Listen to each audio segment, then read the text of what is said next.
So we're on set for the Christmas special of The Chosen, and we have Dallas with us, and writer, creator, everything on this thing.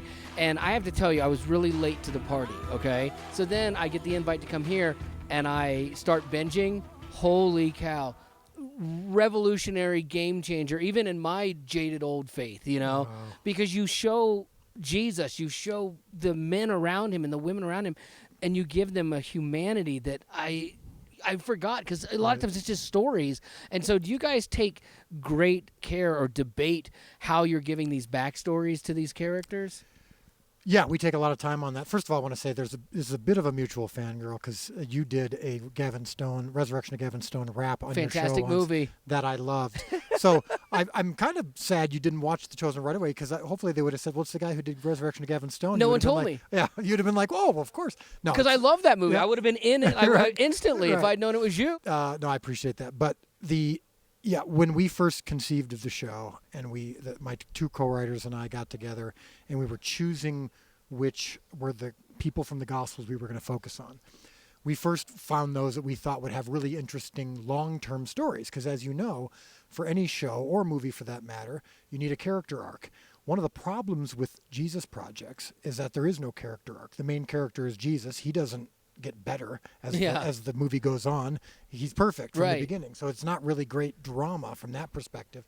And then all the other supporting characters in the movies, in Jesus movies, are all the same, and you just go from miracle to miracle, Bible verse to Bible verse. You never hear their backstories. You never get any kind of emotional connection to them. So what we did was we chose Simon Peter, Nicodemus, Mary Magdalene, Matthew the tax collector, and then we said, all right, what can we take from the Gospels and talk about their encounters with Jesus and what happens afterwards, but then work our way backwards to make those moments as impactful as possible. And you can create plausible backstories using historical context, cultural context, what we know about humanity, because we know they were human beings just like us.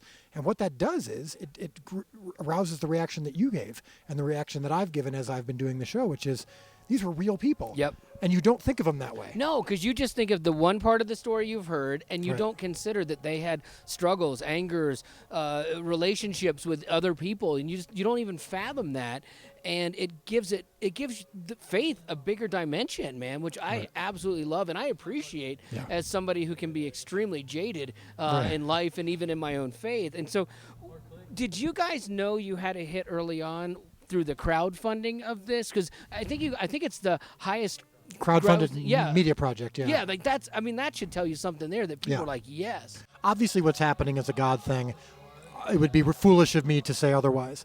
But one of the secret sauces is our relationship with the viewers, and that they feel like they know us, they can trust us, and the relationship they have with this story has been life-altering. And so when a parent sees their teenager who never likes Christian stuff want to binge watch this show and loves Jesus more because of it, they'll follow us and watch this show and evangelize about it till they die. All right, well, that's a good point, because like this is a show, honestly, there's not a lot of like Christian product, because I got one of my best friends is an agnostic. Right. And I love this guy, and he knows where I stand, I know where he stands, but like this is a show I could be like, dude, watch this and just tell me what you think about it. Right. And I think he would see it completely differently. Right. And so if you could have someone, they can only watch one episode, what episode would you say, watch that one? Oh, wow, I've never Because been that's asked that. probably the one I'll have him watch. That's really interesting. I've never been asked that before. It's a great question. Well, I'll say two things. One is the show is like a regular show, which is that it has a beginning, middle, and an end, which means, to really get it, you should watch it from the beginning. And we've found that agnostics, atheists, whatever, when they watch that first episode, unlike Christians actually, it doesn't throw them off that there's no scripture in the first 45 minutes and Jesus doesn't show up until the end, because they don't know these people anyway. They watch it like a normal show. Right. So when I watched the first episode of any show, Lost, Breaking Bad, whatever, Friday Night Lights, some of my favorite shows, I didn't sit there going, wait a minute, who's this guy? Where's this guy? I let it unfold. Right. And some Christians watch the first episode and they're like, where's Jesus? And who's this guy supposed to be? And which Bible verse is this from?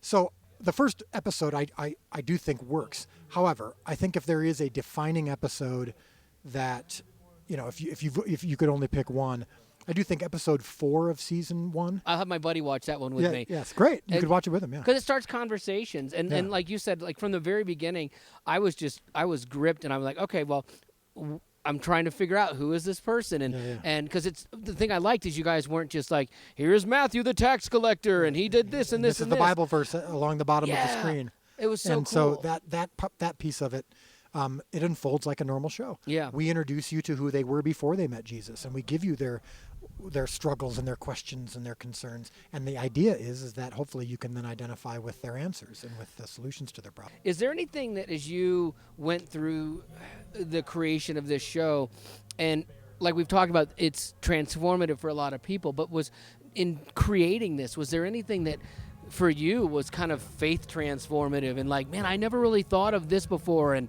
it changed something for you as well?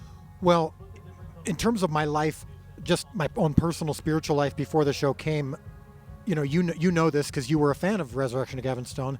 You saw it fail at the box office. Right. And my career in like 2 hours went from bright future to no future.